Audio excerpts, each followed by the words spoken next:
The big talking point for me, obviously, as a Manchester United fan, was David de Gea. Lads, I'll throw it out there to you. Is it time for Manchester United to get an upgrade on David de Gea, or where do you stand on that? I think they would like to get an upgrade on him, but Man United have more pressing needs. And Man United, depending on the takeover situation, if you're start addressing needs like David de Gea, and David de Gea is an issue, at the minute it's probably a secondary issue. You have to sort out the centre-forward role at the moment. You probably have to sort out the midfield role as well at the moment. Probably want another centre-back now as well when you look at Varane and his profile. So they have more pressing issues. David de Gea can wait. In an ideal world, absolutely, they would move him on. But a new goalkeeper, what does it cost you for an elite goalkeeper? 80, 90 million pounds? You don't have that to throw at a secondary problem. Matt? Well, I think he's out of contract in the summer as well. So it might be that he doesn't sign a new deal. We don't know whether he's going to still be at Man United next season or not. I agree with Damien that a striker is probably their transfer priority this summer. But when I watch Erik ten Hag's teams, and ultimately he wants his teams to play out from the back. He wants them to play into Lisandro Martinez when he plays Luke Shaw at centre-half and play through the lines. Now, if that's the case, then David de Gea isn't the answer, because I've seen so many games this year where he's unable to do it. He even did it and caught out a couple of times against West Ham. I was at the Brighton game last week as well, and he just bypassed the press from Brighton, went long. That's not what Erik ten Hag ultimately wants to do. He wants these teams to try and play out from the back, and David de Gea isn't the answer. But there are more pressing issues at the club, and a striker is the number one target for him in the summer rather than a goalkeeper. But like you look at him now, right? And he's out of contract. He's going to leave on a free if they let him go. I mean, even if he's under contract, they could look at selling him, because I'm pretty sure some Spanish clubs or some European clubs, so you can recoup some money, and that might go against a new goalkeeper. The fact he's out of contract, I think, hurts them, because he's going to walk away for free, and then you got to shell out another 80 million. So his wages are going to go to the new guy that comes in.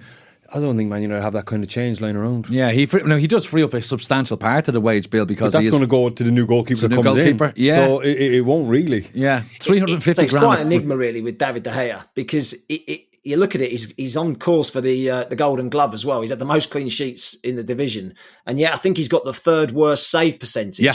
So you sort of weigh it up. It's sort of a strange one, isn't it? Because ultimately he has made match-winning saves, match-winning moments this season, but there are too many errors creeping into his game, too many individual mistakes that have cost Man United points, and as it was against West Ham as well. So it's quite enigmatic, isn't he, David de Gea?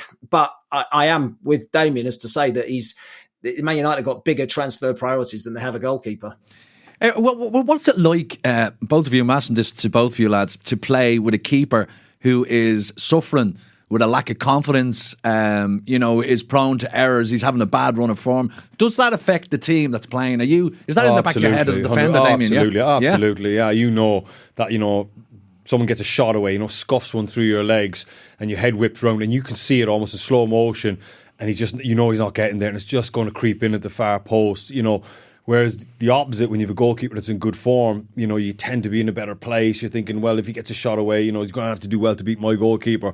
But when everything on target seems to be going in, as a defender, you're like, oh no, here we go. Like anything goes in, and then one-on-ones, and then you start questioning when the ball goes over the top. You start thinking, is he here? Is he not here? Am I going to turn my head around in and he's going to be 5 yards away from me? Or is he going to be on his line? So absolutely it plays into your confidence. Yeah. It does, and that would affect you as a defender, I suppose, Dame, because as you said, like if you're thinking that if anyone takes a shot on target, it's going to end up with the back of net. So you're like, I can't let any shot come in, so you have to defend every single shot, which isn't always possible, obviously.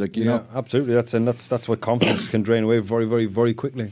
Matt, not asking you to name any names. Were you ever in a situation like that yourself in your career, where you were playing with keepers out of form and it affected the team as a whole? Definitely. There's a real trust issue with goalkeepers, and a communication as well that's so important. I won't name goalkeepers that have been a problem for me, but I'll name one goalkeeper who was so dependable. And I always judge goalkeepers on the mistakes that they make, or the lack of mistakes that they make, and how consistent they are. And Shay Given was that goalkeeper. When I played with Shay, you always felt confident that if the opportunity came for the opposition, that he would be there, make a save. You always knew when he was coming off his line. You knew, because he was a vocal goalkeeper as well. But you just had 100% faith and trust in him, that if there was a problem, if you'd made a mistake, he will be there to save you as well. So rather than naming someone who was a problem, I'll name someone who the other side of it didn't make very few mistakes through his career, Shay Given, and I had 100% trust in him. They're a strange bunch of goalkeepers, aren't they, Matt? I mean, you think of all the goalkeepers that you've played with, and they're definitely they're a unique breed. They're absolutely, yeah. You very rarely meet a normal goalkeeper.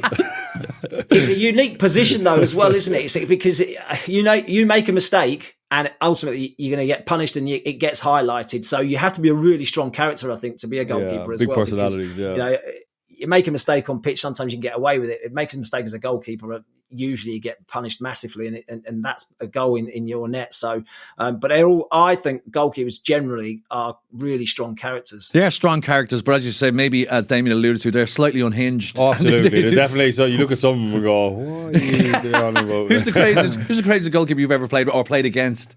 Can you think? They all got their own little weird idiosyncrasies. You know what I mean? They're just like strange. They're sitting their own because they train on their own as well. You know, right, yeah. You come in the morning, they disappear for an hour while you're doing bits and pieces, and then they kind of come over at the very end. And I think that mentality is like it's almost an individual sport being a goalkeeper. Yeah. You're not part of you are part of the team, but like you spend so much time away, and then they have their goalkeeper and coach who defends them to the hilt, and any moaning, so like it is almost like two different teams within a team. If you know what I mean. Yeah. It's a good point.